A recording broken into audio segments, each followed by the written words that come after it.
just comparing the two door cards. They're more or less the same, but I still want to use my one because it's in better condition than this one. So what I need to do is transfer the speaker and the loom for the tweeter from this door card onto the next door card, onto the existing one.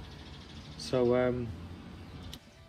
I'll have to pry this off and the little brackets holding the loom and glue it onto that door card in the same place, and the speaker should just unbolt and bolt onto that one.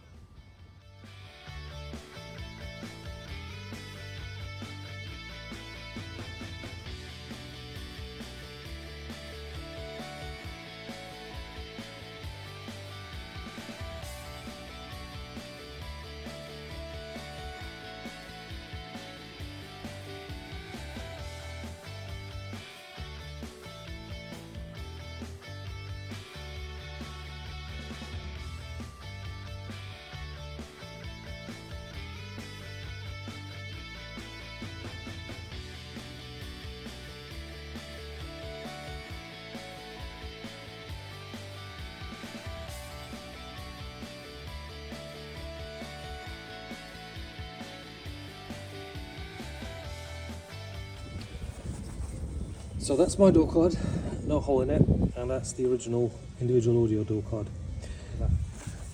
Chances are, if you're doing a base audio to individual audio retrofit, this bracket isn't going to be there, so you need to transfer the bracket from the individual audio car onto the existing door card on your car, and then you'll have to make a hole. In order to make it neat, I went and bought this saw. It's 102 mil. Yeah, there you go, 102 mil. And that's pretty much ideal size for this hole to be cut. So now I'm just going to try and cut this hole out and then see whether I can get the notches in for the actual speaker face or speaker trim.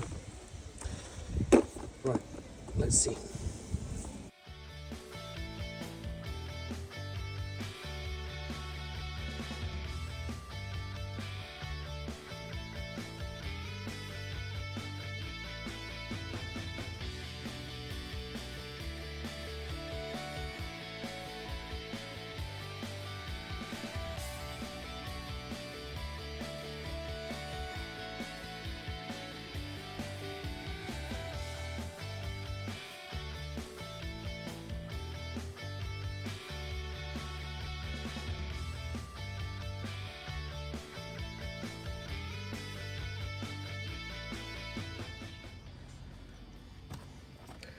Well, that took a little bit longer than expected, but finally it's on.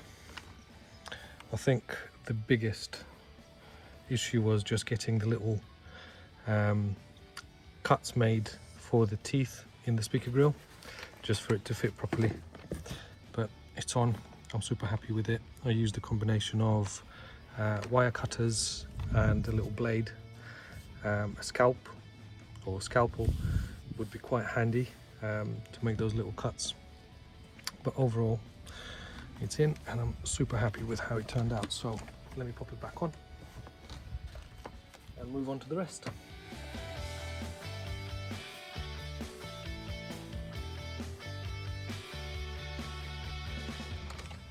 So I've just replaced the loom.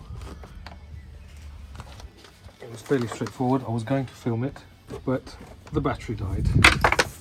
So it's just as easy as replacing a loom. But in grand scheme of things, it's not that difficult. Replacing the door loom is fairly straightforward. It's just a few branches, one here, and then it runs underneath there. And it's attached with fir tree clips and it goes into the door. So I've just replaced that. Let me make sure I connect everything while installing this door card back.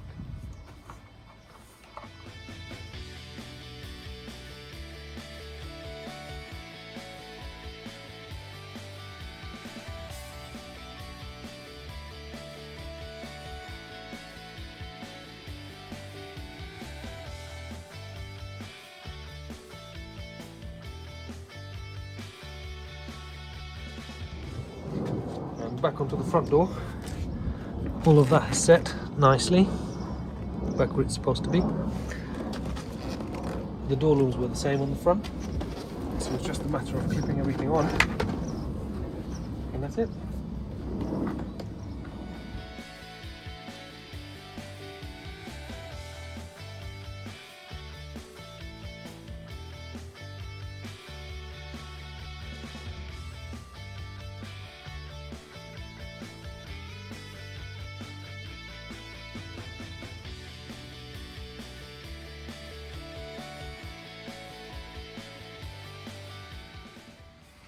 And this is what it should look like when it's all done.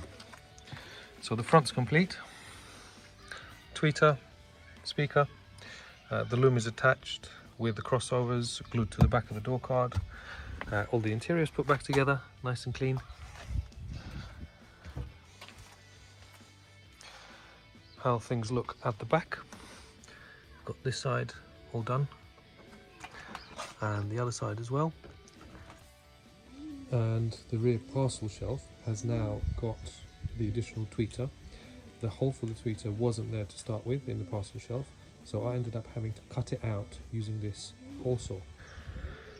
And this one is a 44mm outer diameter hole saw, which is a drill attachment, and it worked really well when trying to cut this hole out, that one there.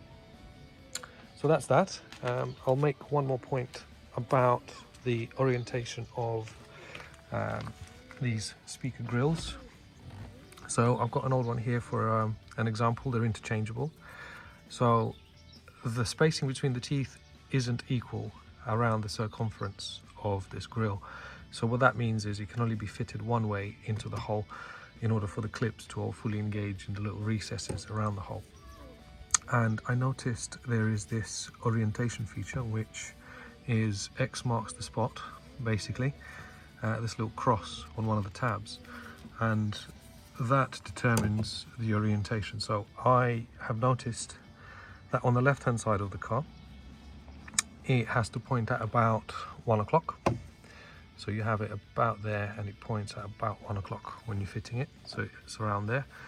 So I'd say probably about 20 degrees off vertical, pointing forward. And on the left hand side it's the same but opposite, so it's still pointing forward 20 degrees. So as you're looking at the speaker grill, this X is going to be pointing at 11 o'clock. So it's 20 degrees of horizontal pointing towards the front of the car, whichever side you're on, and that's where the X needs to be.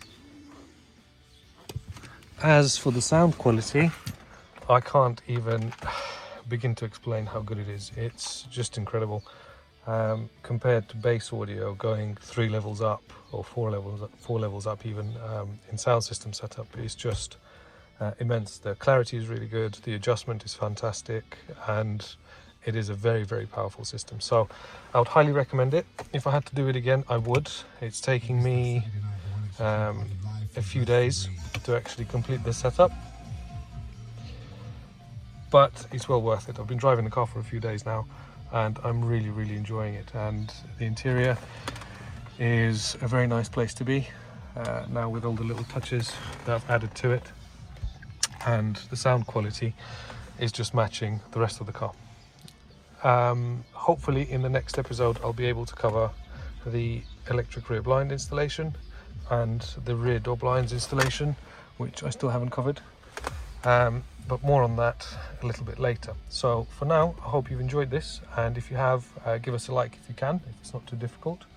And as always, if you have any questions, any concerns, if you need any help with any of the part numbers, any guidance, please do give me a shout.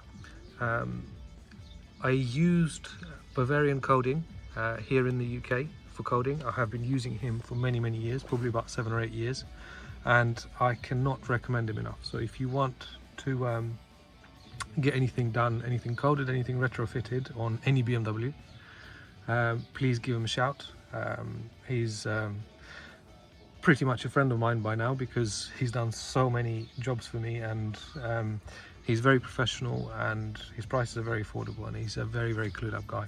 He's just an absolute genius when it comes to coding. So look him up, give us a thumbs up if you can. If you have any questions, get in touch on Facebook or via Instagram, or drop the message in the comments. So thanks again, and hopefully I'll see you again in the next one. Take care.